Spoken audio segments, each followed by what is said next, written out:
Anistia. O que você tem a ver com isso? Eu te explico. Em 1955, o negro era obrigado a ceder seu lugar no ônibus para uma pessoa branca. Uma mulher, Rosa Parks, certo dia se negou e foi presa por se recusar a se levantar. Sua atitude gerou o boicote aos ônibus, liderado por Martin Luther King. Sim, isso foi o início do movimento contra as injustiças que a população negra sofria. Mas o que isso tem a ver com a anistia, Nicolas?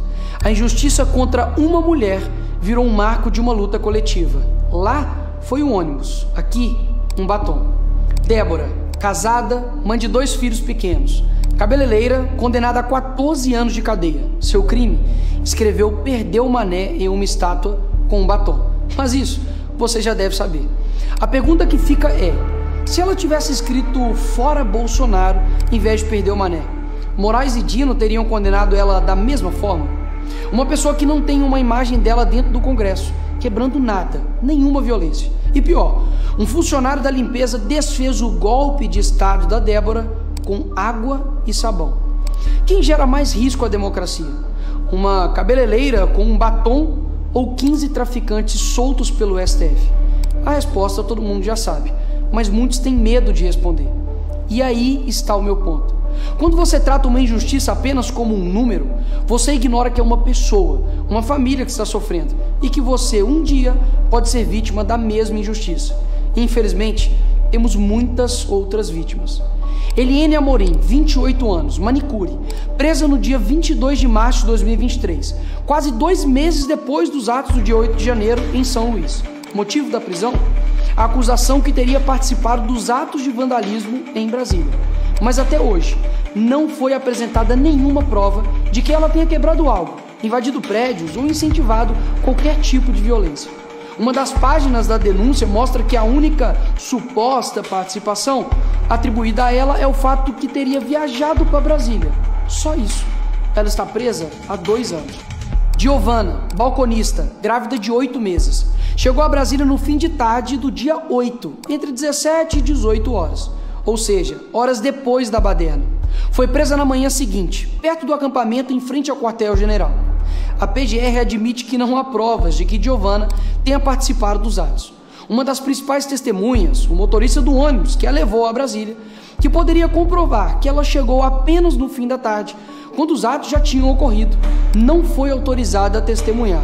Adivinha? Por ordem do ministro Alexandre de Moraes. Flávio Beltrão, 58 anos, morador de rua. Ficou preso por 11 dias na Papuda. Sim, um morador de rua. Como isso é possível? Simples.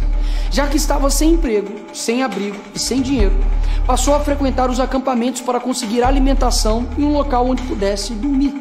No dia seguinte do dia 8, foi preso sem qualquer prova de que tenha participado de depredação, invasão ou organização de qualquer ato ilegal.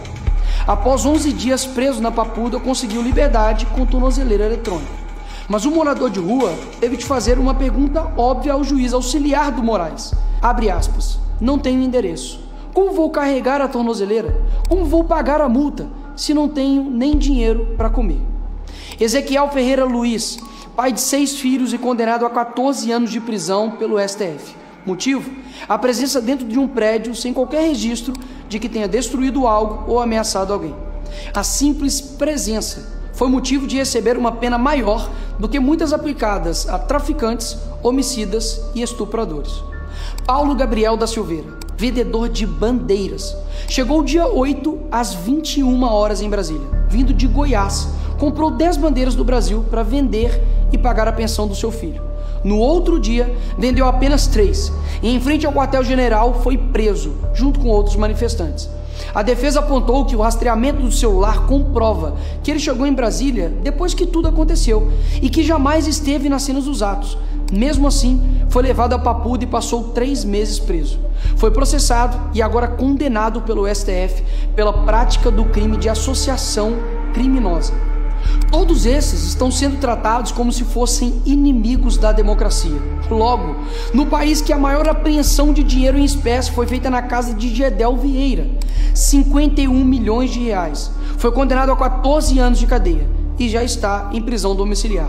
Logo no mesmo país que um condenado a 400 anos por corrupção, Sérgio Cabral, e fica preso menos de 7 anos e já está solto. Tem proporcionalidade nessas condenações? Mas deixa eu esclarecer ainda mais. Já está bem claro que a justiça tem lado. E se você usar vermelho, tudo bem. Mas se não, tem uma má notícia para você. Em 2006, o MST invadiu e depredou a Câmara. Condenados? 0.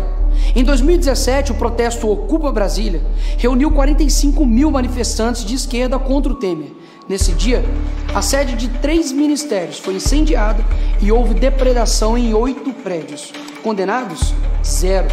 Em 2018, o prédio da ministra Carmen Lúcia foi pichado por integrantes do MST.